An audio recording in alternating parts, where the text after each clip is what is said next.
Replyan ko lang si Mama Shi 21. Sabi niya kasi, congrats po, ang daming parcel. Free sample po ba yan? Tinatanong niya kung free sample pa daw. Ba daw yung ina-unbox namin dyan ni Mama? Well, actually, free sample talaga yan, Beb.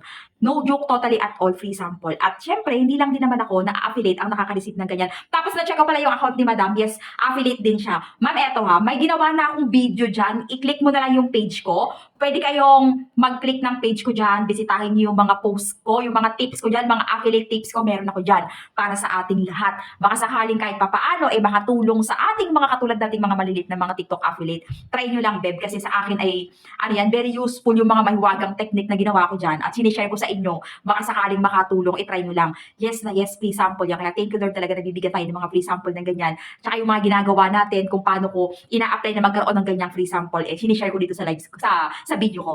Pakita ko sa inyo yung iba pa. Ayan na yung ibang free sample. Ito na yun siya. Ayan na, nasa loob na ng mga bag. Nakapila na yan, Beb. Pag nakalapag yan dito, ibig sabihin, hindi ko pa tapos yung gawin. So, ayan yung iba. O, ayan na yun sila. Ayan yung mga free sample natin. Ayan yung mga watches. Ayan na yan. O, ito na yung isa ko pang habilin sa ating mga bagong affiliate din. Katulad ko, actually, hindi pa naman ako totally as matagal na talaga rin. Continuous learning lang. Mag-aral lang tayo na mag-aral. Apply lang natin ng i-apply. Mag-research lang tayo na mag-research.